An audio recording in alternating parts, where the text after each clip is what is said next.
Y vamos a empezar en el día de hoy a trabajar con nuestro próximo tema, que se va a habilitar en la plataforma también, y que es función exponencial. Nosotros empezamos trabajando con problemas de programación lineal que implicaban, en cierto modo, conocer el modelo lineal, la función lineal. Después pasamos a trabajar con otro tipo de función, que era el modelo cuadrático. Y ahora voy a pasar a trabajar con otro tipo de función, que es la función exponencial. Entonces, el primer material que ustedes van a ver en la plataforma es este que estamos visualizando ahora. ¿Tá? Entonces vamos a empezar por explicar qué es lo que van a empezar a por ver ahí. Bueno, acá empecé con una breve introducción, después ustedes lo leen en detalle, pero ahora te cuento que lo que yo coloqué ahí es la idea de que la función exponencial está íntimamente ligada con la función logarítmica, que es el próximo modelo que vamos a tratar. Una es la inversa de la otra. Están hermanadas las dos funciones. ¿Tá? Función logarítmica y función exponencial, una es la inversa de la otra. Digamos que lo que hace una lo termina deshaciendo la otra. Esa es la idea. ¿Tá? Tanto la función exponencial que voy a empezar a trabajar hoy, como después la logarítmica que vamos a ver, obviamente nuestro primordial interés es mostrar cómo la vamos a aplicar en distintas situaciones de la vida, así como hicimos con el modelo cuadrático. Así que vamos a empezar por dar una parte abstracta de lo que es el trabajo con este tipo de función, igual que como hicimos en la cuadrática, pero luego vamos a terminar viendo aplicaciones en situaciones de la vida real. Hay muchos rubros físicos, químicos, económicos, donde se requieren modelos exponenciales para poder llegar al resultado. ¿Tá? En medicina, bueno, el crecimiento de las bacterias, de los virus, están vinculados con modelos exponenciales y ahora está tan de moda con el desarrollo del coronavirus. ¿Tá? Responden generalmente el crecimiento a un modelo exponencial, que después vamos a trabajar en detalle y lo vamos a ir utilizando a modo de ejemplo. Bueno, ¿cómo voy a definir la función exponencial? Y yo acá te puse en este recuadro lo que sería una de las definiciones posibles. Te dice lo siguiente: a la función f de x definida por f de x igual b a la x, en donde b tiene que ser un número positivo y distinto de 1, y el exponente x es cualquier número real, se le va a denominar función exponencial de base B. Quiero aclarar algo. Esta forma de escribir la función exponencial es una de las formas más sencillas que tengo de dar el modelo exponencial. Después lo vamos a ir un poco ampliando esa fórmula básica, le vamos a ir introduciendo otros elementos, pero en principio la definición básica formal que podemos dar es decir que una función exponencial va a responder a esta fórmula sencilla. Va a tener un número b o una expresión b que tiene que ser positiva y distinta de 1, elevada a un cierto exponente, que en este caso empezamos por un exponente muy sencillo, x. ¿Está? Muy bien. Lo primero que nosotros vamos a hacer es atender al hecho de que esta función exponencial aparecería como, uno podría pensar, emparentada con lo que yo llamo la función potencia. ¿Tá? Fíjense que en la función exponencial, la incógnita, que es la que está marcada acá dentro del paréntesis, la variable independiente, te aparece en el exponente de la expresión. Por eso el nombre, función exponencial. En el exponente aparece la variable independiente. En cambio, en la función de este otro tipo, donde la variable independiente está en la base, ¿tá? La base es la que lleva la x, el exponente es un número, esto se llama función potencia. Entonces, fíjense bien la diferencia que hay entre lo que llamo función exponencial, incógnita en el exponente, la base es un número, y lo que llamo función potencia, que tiene la variable independiente en la base y el exponente es numérico. Son al revés, ¿está? Bueno, cuando voy a trabajar con funciones exponenciales, con estas que son a las que me voy a abocar, corren todas las mismas propiedades que ustedes tenían para trabajar con potenciación. Las mismas propiedades. Ahora después vamos a ir viendo cómo hago uso de estas propiedades. Esta sería una tablita muy reducida, donde coloqué las propiedades básicas de la potenciación. ¿tá? Esto dice, por ejemplo, que el producto de potencias que tienen la misma base, deja la misma base, suma los exponentes. Si en lugar de un producto tenés un cociente de potencias, dejás la misma base, restás los exponentes en el orden que están. Potencia de potencia, deja la misma base, multiplica los exponentes. Una potencia de exponente negativo. Bueno, esto es lo mismo que escribir 1 sobre a a la n. Cualquier potencia de exponente nulo, a a la 0, te daba 1, así como 1 a la cualquier cosa nos daba 1, y bueno, acá hay otras propiedades afines que vamos a ir utilizando y nombrando llegado el momento.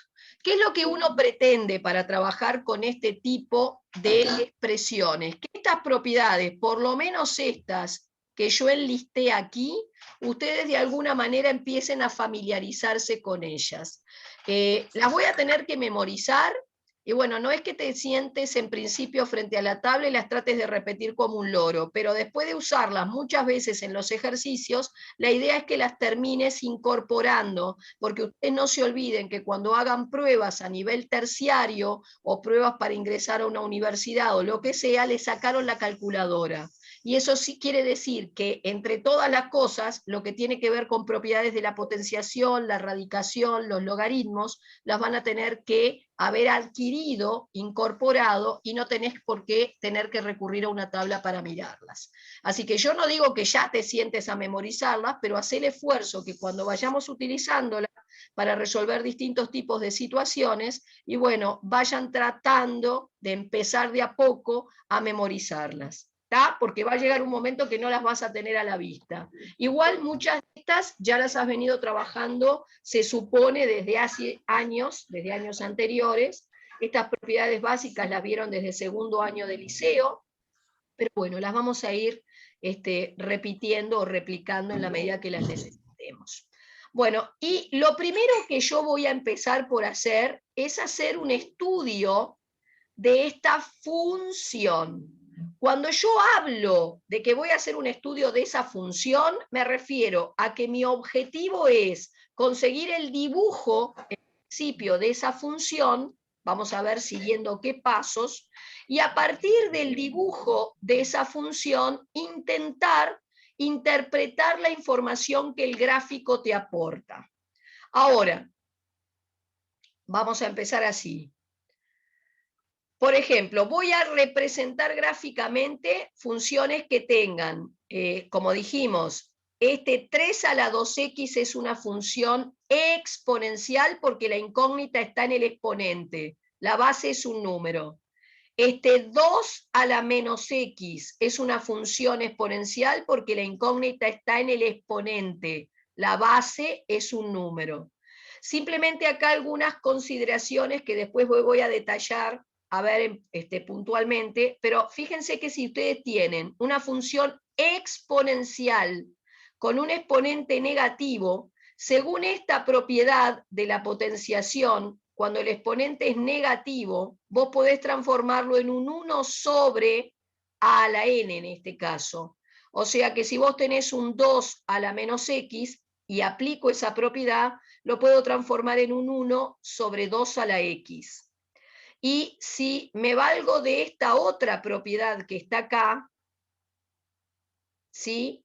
Este 1 solito que está arriba, perfectamente podría imaginarlo como un 1 a la x, porque vos dijiste que 1 a la cualquier cosa sigue dándote 1. Así que si yo cambio este 1 por un 1 a la x, sé que me sigue dando 1, y lo que gano es que paso a tener aquí un cociente de dos potencias que tienen el mismo exponente. Según esta propiedad que estoy marcando aquí, en lugar de escribir este cociente de potencias que tienen el mismo exponente, lo puedo reducir a un cociente que deja el exponente indicado, o sea, un medio a la x. Y esto es una función exponencial que cumple con los requisitos de la definición. Para tener una función exponencial, vos tenías que tener una base que fuera positiva y distinta de 1, y un exponente que podía ser cualquier número. ¿Tá? Bueno, en este caso, al hacer esta pequeña transformación, la base la transformo como siempre, igual también acá la tenías, como un número positivo distinto de 1, y el exponente es una cantidad positiva. ¿Tá? Ahora vamos a ver cuál es la diferencia entre el dibujo de esto y algo de esto que está acá. O sea, la base siempre es positiva y distinta de 1, pero voy a pasar a hacer después una diferencia entre qué sucede cuando la base es un número positivo, pero comprendido entre 0 y 1, un medio, 3/4, 4/5, o un número mayor que 1. ¿Qué es lo que pasa con esas gráficas? Bueno, vamos a empezar en detalle con el análisis que les digo. A modo de explicar la representación gráfica de estas funciones, que responden a este formato, un número a la x, yo tomé a modo de ejemplo para empezar a analizar la función 2 a la x. Es una función exponencial porque incógnita en el exponente y la base es mayor que 0, distinta de 1. Cumplís con los requisitos de la definición. Muy bien. ¿Qué es lo que voy a hacer para conseguir el dibujo de esta función?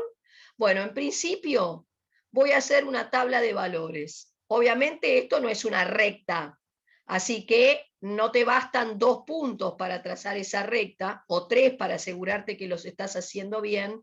Obviamente esta función tiene una cierta curvatura. Cuanto más puntos elijas, más certeza vas a tener para conseguir el dibujo. Entonces yo me hice una tabla, fíjense todos los valores que elegí para la variable independiente, ¿tá? Desde números negativos para el exponente hasta el 0 y luego positivos, que van a ser reemplazados aquí en la calculadora. Van a utilizar, voy a pasar a compartir, déjenme compartir la hoja. A ver, si ustedes tienen una calculadora Casio como esta, ¿cómo hago estas cuentas que están marcadas en la tabla? ¿Tá? Si la x vale menos 3, vos tenés que hacer 2 a la menos 3 para obtener el número que va acá. Entonces en la calculadora ponés primero la base de la potencia que es 2, y el elevado en tu calculadora es o esta teclita que tiene un sombrerito, ¿tá? O en algunas calculadoras puede aparecer como x a la y. ¿Tá? Revisen cuál es la calculadora que tienen. Con este sombrerito hacen la potencia. Entonces, si yo quería hacer 2 a la menos 3, como me marcaron, 2 a la menos 3 en el primer renglón de la tabla, ¿sí? Fíjense, la x era menos 3, así que vas a hacer 2 a la menos 3, haces 2, el sombrerito, y el exponente es entonces un menos 3. Y el resultado me da 0.125. A ver si todos están chequeando, porque, a ver, una cosa, termina siendo a veces la calculadora un arma de doble filo. Si yo no sé manejar bien la calculadora, si yo no abro paréntesis cuando los El necesito. menos 3 no es necesario ponerle paréntesis. No es necesario. Si tú querés ponerlo entre paréntesis, igual te va a dar lo mismo. Si querés acostumbrarte a dejar el exponente dentro de un paréntesis curvo auxiliar, el resultado va a ser igual. A ver, miren, si querés usar paréntesis es 2, el sombrerito de elevado, y dentro de un paréntesis el exponente que es un menos 3, cierro paréntesis y me da exactamente igual. ¿Está? O sea, ustedes tienen que acostumbrarse con la calculadora que van a trabajar, porque hay una pequeña diferencia de un modelo de calculadora a otro. ¿Está claro? No todas son iguales. Por ¿Y eso que marcaste el coseno, puede ser? ¿cómo, perdón? No, Antes de que... no, el sombrerito está acá.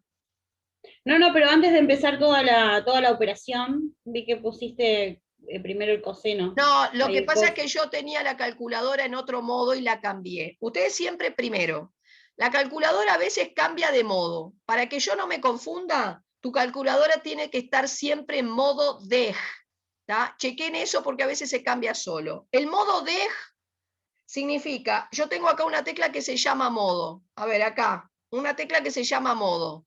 Si vos la tecleás, acá te va a pasar a escribir el modo en el que querés trabajar. Yo quiero trabajar en el modo, primero apretás el 1, comp 1. Y después acá arriba te tiene que aparecer chiquito la letra D. Quiere decir que estás en el modo D, DEG. Es el Sí, a mí adecuado me para... apareció. ¿Te apareció? Sí, me apareció. Ahí va. Siempre chequéenlo, porque a veces la calculadora apretan sin querer una tecla, se cambia de modo y las operaciones empiezan a dar cualquier cosa. ¿Está?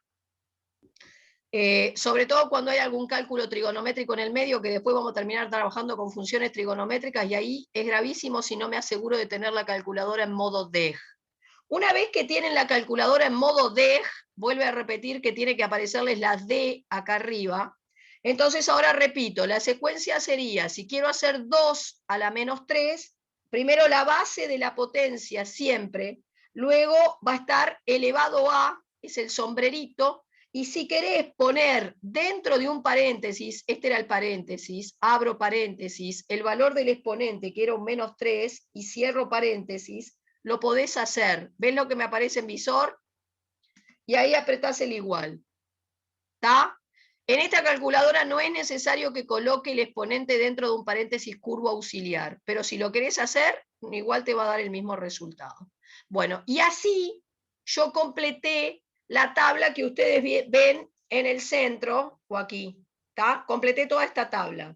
Sugerencia, chequen si cuando ustedes hacen estas operaciones en la calculadora realmente generan estos resultados. ¿Está claro? Y entonces yo transporté esos puntos a un par de ejes coordenados y se generó una gráfica, una función que tiene este formato. Yo, en realidad, ustedes lo tienen que hacer a mano, en papel cuadriculado, con una escala, con todo lo que quieran. Yo después, además, lo que hice fue hacerlo en GeoGebra para que me quedara más prolijo. ¿Tá? Pero si ustedes en realidad tienen que saberlo hacer a mano. Recuerden que cuando ustedes hagan las pruebas de facultad y todo lo demás, o las para acceder a una universidad, o a un tecnólogo, o una tecnicatura, no tenés calculadora, y tampoco tenés GeoGebra. ¿Tá? O sea que es a mano, en papel, con regla. Bien, y obtienen este tipo de expresión, este tipo de curva. Algo que quiero que observen es lo siguiente. Esas curvas, ¿tá? Que tienen, siempre que respondan a este tipo de formato, ¿no? Un número a la X, cortan al eje de las Y en 1. ¿Por qué cortan estas curvas al eje de ordenadas en 1? Porque al punto de corte del eje de las Y le corresponde en el eje de las X valor 0. O sea, la X vale 0. Fíjense que si yo cambio acá la X por 0, cualquier número a la 0, por propiedad de la potenciación, daba 1. Por eso todas esas funciones exponenciales que tengan ese formato, ¿no? Un número a la X, van a terminar cortando al eje de ordenadas por 1. Y barridas las gráficas de izquierda a derecha, recuerden que las gráficas se leen de izquierda a derecha, la función barrida de izquierda a derecha crece. Es otra característica de estas funciones. ¿Está? ¿Entendimos hasta acá? Ahora, voy a especificar algo. Yo a continuación, acá les marqué si se animan a decirme cuál es el dominio y el recorrido de esta función que acabo de bosquejar, solamente mirando el dibujo. ¿Está? Y entonces, acá hay algo para recordar. el dominio de una función cualquiera, cuando ustedes tienen de dato el bosquejo, se lee en el eje de las X. Si yo quiero determinar cuál es el dominio de esta función, lo que vas a hacer es preguntarte para qué valores de X el dibujo encuentra una imagen asociado. Y en realidad, para cualquier valor de X que se te antoje tomar, en algún momento subís y encontrás gráfico. ¿Tá? Subo y encuentro gráfico y una correspondiente ordenada. Entonces el dominio de estas funciones decimos que son todos los reales, porque sea cual sea el valor de la variable independiente que decidas tomar, siempre encontrás un resultado en I asociado a él. Repito. Perdón, profesora, entendí el dominio de una función, entonces se lee en el eje de las X. Si o de vos las tenés, Y. no, de las X. Si vos tenés de dato el dibujo de una función, no importa qué función, si vos tenés de dato su dibujo, el dominio siempre lo vas a leer sobre el eje de abscisas, es decir, sobre el eje de las X. Para decidir cuál es el dominio, tú te vas a fijar para qué valores de X encontrás un I que le corresponda. Y en realidad, en este caso, fíjate que sea cual sea el valor de X que yo elegía para la tabla, sea cual sea el valor de X, siempre esta cuenta podía hacerla y conseguía un resultado. O sea, para cualquier valor de la variable independiente que vos tomaras, encontrabas una imagen asociada. Los valores de I son imágenes. ¿Está claro? Imágenes de la función.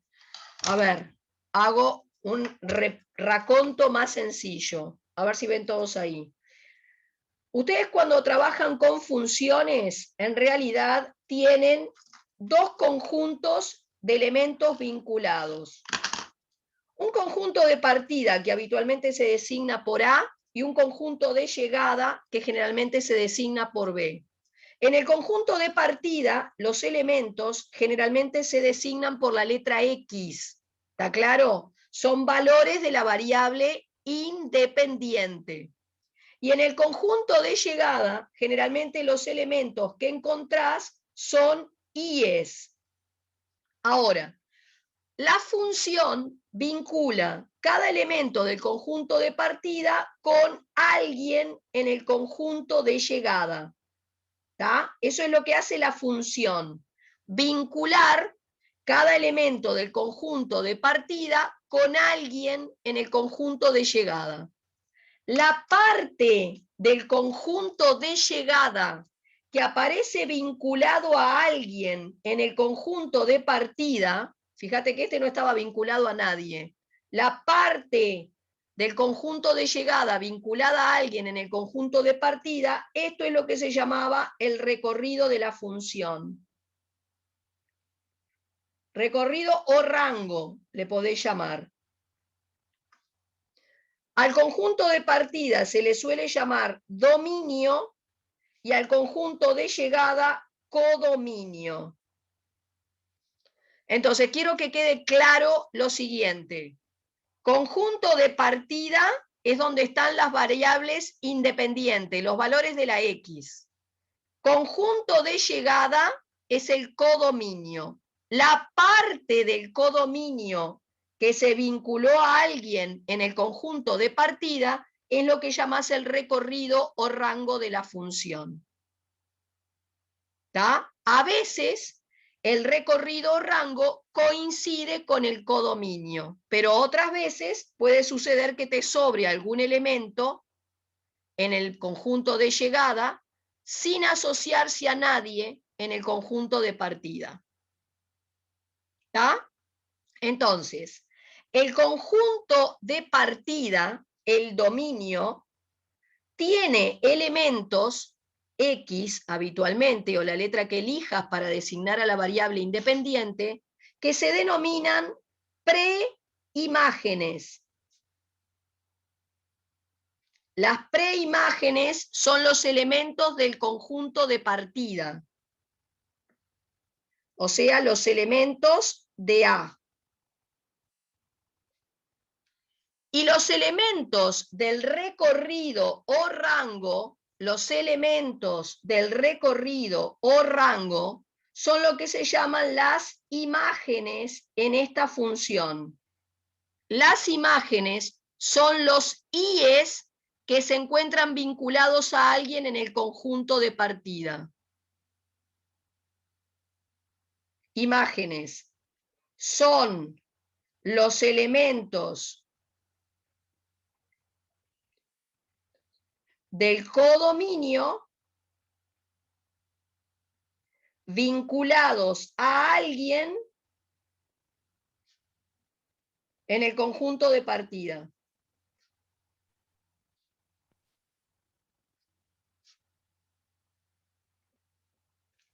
¿Está claro? Eso es para recordar algunos conceptos porque me van a ir escuchando hablar de imagen, de preimagen y en definitiva estoy basándome en esta definición básica o formal del concepto de función. ¿Está? Estoy a un minuto que... Se corta y volvemos a entrar. Ahí va. A ver, dejo de grabar.